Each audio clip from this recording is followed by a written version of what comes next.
ਨਾਲ ਚੰਡੀਗੜ੍ਹ ਤੋਂ ਪਵਿੱਤ जुड़ चुकी है और शिमला तो संदीप साडे सहयोगी जुड़ चुके ने और क्योंकि पहाड़ी इलाकों ਦੇ ਵਿੱਚ जो बर्फबारी हो रही है उसका असर मैदानी इलाकों ਦੇ ਉੱਤੇ हो रहा है।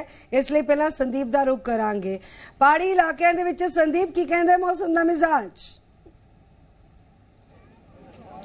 गगन देखिए, आज जो है वो मौसम ने करवट बदली है। जिस तरीके से हम लगातार तस्वीरें दिखा रहे थे कि हिमाचल प्रदेश के अलग अलग इलाकों में जो है कई इलाकों में बारिश हुई है। शिमला की अगर मैं बात करूं तो शिमला में भी जो है वो हल्की हल्की बारिश का दौर यहां पर जारी रहा है। हालांकि बीच में जो है वो हल्की बर्फबारी भी जो है वो देखने को मिली है। लेकिन अगर दूसरी तरफ दूसरे टूरिस्ट डेस्टिनेशंस की अगर बात करें, मनाली के आसपास दर्रे में ज़बरदस्त तरीके से बर्फबारी इस वक्त जारी है। अटल टनल रोहतांग के नॉर्थ पोर्टल और साउथ पोर्टल के आसपास के इलाकों में जो है वो अच्छी बर्फबारी हो रही है। सोलंग वैली में अच्छी बर्फबारी हो रही है।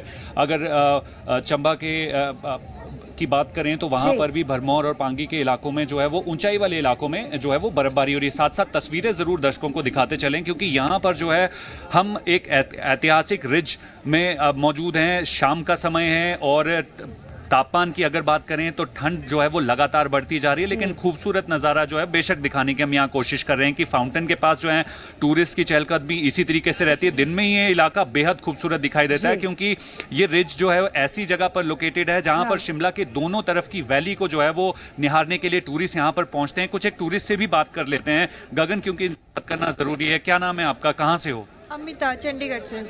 तो आप चंडीगढ़ से यहाँ पर ठंड का मजा लेने पहुंचे थे, स्नोफॉल के लिए आए थे? बर्थडे सेलिब्रेट करने। क्या बात है, बर्थडे सेलिब्रेट करने आए थे। तो यहाँ आज बर्फ स्नोफॉल भी हल्का हुआ है, देखने को मिला क्या, मिस कर दिया? नहीं, अभी तो नहीं देखा है जी।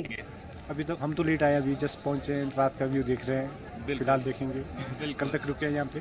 बिल्कुल। कुछ एक और टूरिस्ट से बात कर लेते हैं। यहाँ पर लगातार टूरिस्ट जो है वो ठंड का मजा लेने पहुंचते हैं। क्या नाम है आपका, कहाँ?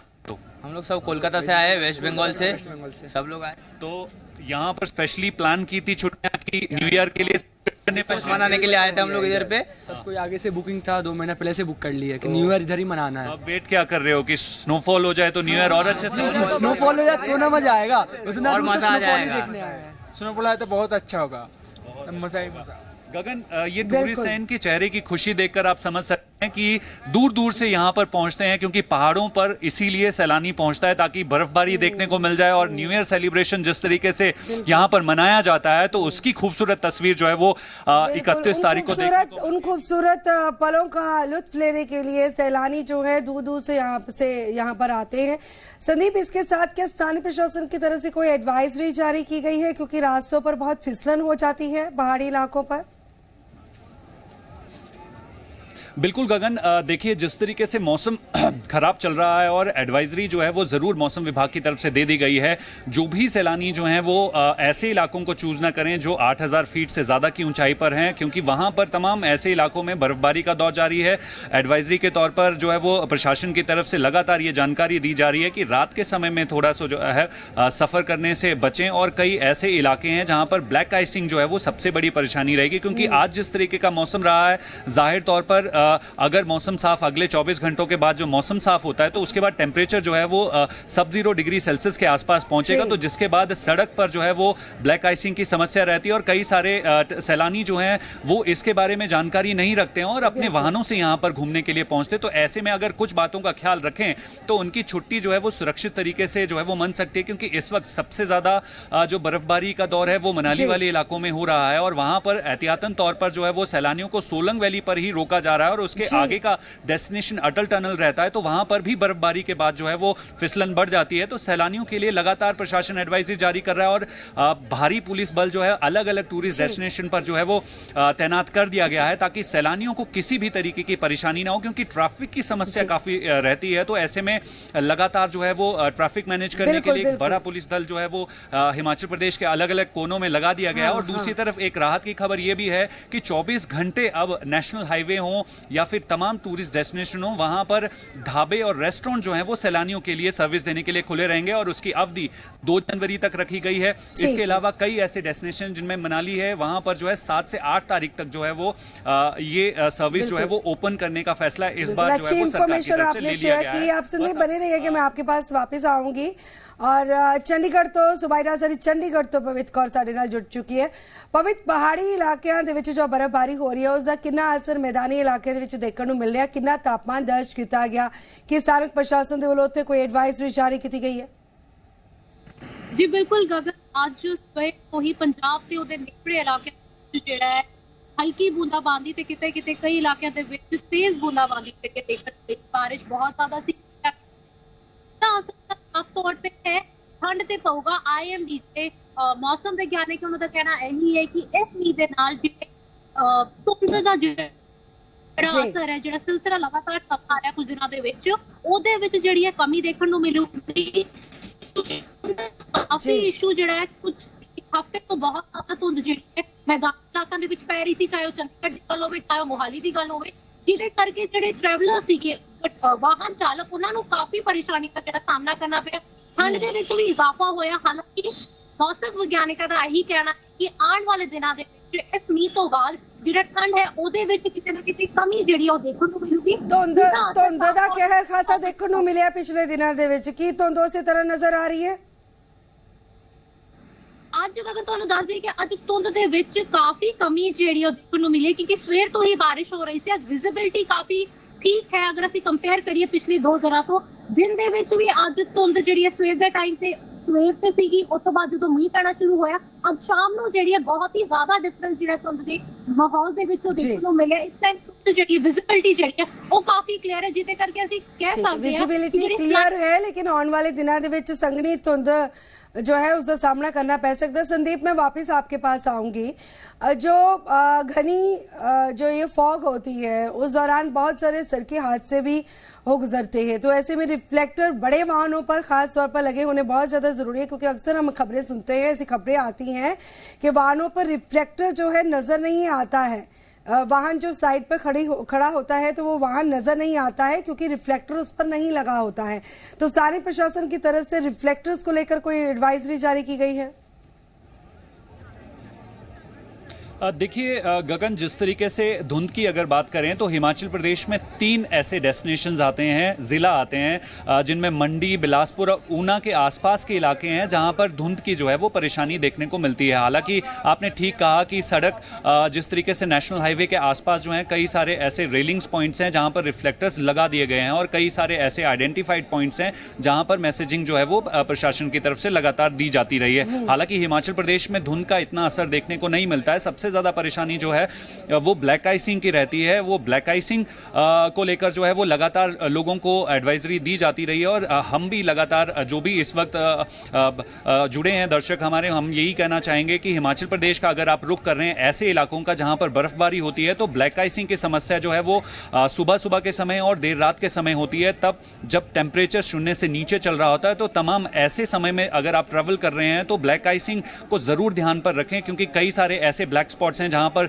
सही तरीके से धूप नहीं पहुंच पाती है और वो शेडी इलाके जो हैं वो ब्लैक आइसिंग वहां पर सबसे ज़्यादा रहती है। तो उन इलाकों में जब क्रॉस कर रहे हैं तो एहतियातन तौर पर जो है वो ज़रूर नज़र रखें। और दूसरी तरफ अगर मौसम की बात करूं गगन, तो जिस तरीके से अभी हल्की हल्की बारिश यहाँ पर हो रही है और मौसम का जिस तरीके से पिछले 24 घंटों में रुक रहा है तो इसका असर मैदानी इलाकों पर भी देखने को मिलेगा, क्योंकि जाहिर तौर पर जब भी पहाड़ों पर बारिश या बर्फबारी का दौर जारी रहता है तो खासकर चंडीगढ़ और इसके आसपास के इलाकों में जो है वो धुंध की जिस तरीके से फॉग की जो समस्या रहती है उससे जरूर निजात मिलेगी, क्योंकि जिस तरीके से मौसम वैज्ञानिकों का कहना है कि अगले 24 घंटों तक मौसम का जो है ये मिला जुला असर इसी तरीके से पहाड़ों पर रहेगा। और जाहिर तौर पर जो भी सैलानी इस दौरान यहाँ पर पहुंच रहे हैं जाहिर तौर पर एक बर्फबारी की चाल ये यहाँ पर पहुंचते हैं और न्यू ईयर ईव की सेलिब्रेशन करने के लिए, नए साल के आगाज के लिए सेलिब्रेट करने के लिए बड़ी तादाद में इस बार सैलानी यहाँ पर पहुंचे हैं। और जाहिर तौर पर अगर मौसम का रुख इसी तरीके से रहता है तो सैलानियों की तो है जो इस सेलिब्रेशन के साथ साथ बल्ले बल्ले जरूर है। जी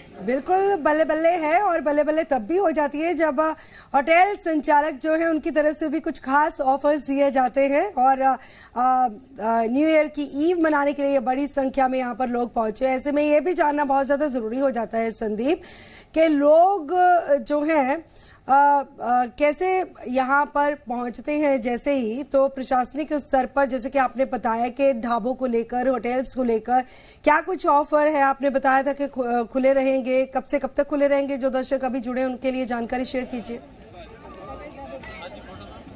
गगन, देखिए इस बार जो है वो बड़ी तादाद सैलानियों की हिमाचल प्रदेश पहुंची है। शिमला की अगर मैं बात करूं तो लगातार सैलानियों का आना यहां पर जारी है। दूसरा फेवरेट डेस्टिनेशन टूरिस्ट का जो है वो मनाली है, और इसके अलावा अगर बात करूं तो धर्मशाला में भी सैलानी जो हैं बड़ी संख्या में पहुंचते हैं। और तीसरा चंबा के डलहौजी में भी जो ज़बरदस्त तरीके से सैलानियों की जो है वो आमद लगातार बढ़ती जा रही है। ये संख्या जो है वो न्यू ईयर तक इसी तरीके से रहती है, और पहले हफ्ते तक सैलानी यहाँ पर बड़ी तादाद में पहुँचते हैं। जाहिर तौर पर वोल्वो के ज़रिए जो है वो सबसे ईजिली जो है वो दिल्ली या दूसरे राज्यों से जो है वो इस वक्त सैलानी इन तमाम डेस्टिनेशंस में पहुँच रहे हैं, और दूसरी तरफ जो है अपनी प्राइवेट व्हीकल्स या टैक्सी के ज़रिए जो है यहाँ पर पहुँचा जा रहा है। दूसरी तरफ अगर ऑफर्स की मैं बात करूँ तो पूरे जितने भी टूरिस्ट डेस्टिनेशंस हैं वहाँ पर तमाम, चाहे निजी होटल्स हों या फिर हिमाचल पर्यटन निगम के होटल्स हों, वहाँ पर सैलानियों के लिए खास ऑफर्स इस बार दिए जा रहे हैं। और सेलिब्रेशन जो है वो दिन के समय में भी सैलानी जो है टूरिस्ट डेस्टिनेशन पर कर सकते हैं। और इसके अलावा अगर शाम के अगर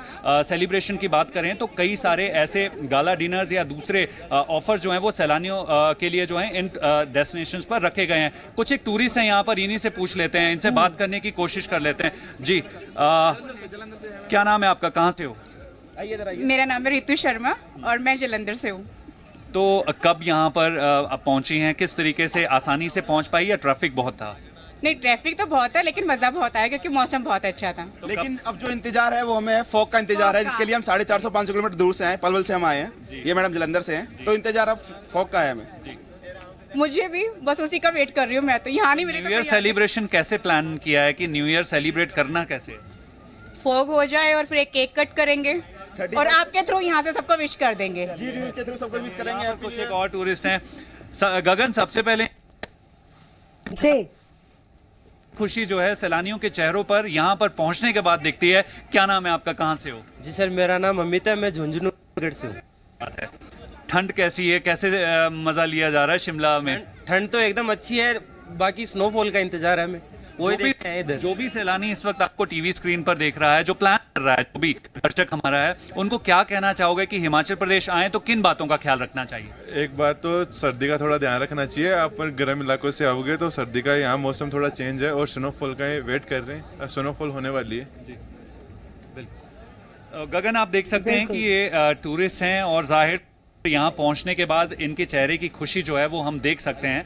और कहीं ना कहीं लगातार बढ़ती जा रही है। आने वाले दिनों में इसी तरीके से जब टेम्परेचर गिरेगा, क्योंकि अभी तो बर्फबारी का दौर शुरू होना है, क्योंकि जनवरी फरवरी महीने में इसी तरीके से बर्फबारी जो है वो तमाम राजधानी शिमला हो, शिमला के आसपास के ऊंचाई वाले इलाके हों, इसके अलावा धर्मशाला की अगर बात करूं तो वहां के ऊंचाई वाले इलाके हों, कुल्लू मनाली की अगर बात करें तो मनाली के आसपास के तमाम इलाके हों, और उसके अलावा अगर डलहौजी की बात करें तो डलहौजी में भी जबरदस्त तरीके से बर्फबारी रहती है, क्योंकि बर्फबारी का दौर जो है वो अभी शुरुआत हो रही है, क्योंकि अगले 2 महीने इसी तरीके की खूबसूरत तस्वीर जो है वो हिमाचल प्रदेश से देखने को मिलती रहेगी। स्नोफॉल का जो है इंतजार लगातार किया जा रहा है वहां पर पहुंचे लोगों की तरफ से, लेकिन कोरोना का ख्याल भी रखना है। कोरोना के मद्देनजर खास जो गाइडलाइंस जारी की गई हैं उनका ध्यान भी रखा जाना बहुत ज्यादा जरूरी है। बहुत बहुत शुक्रिया संदीप।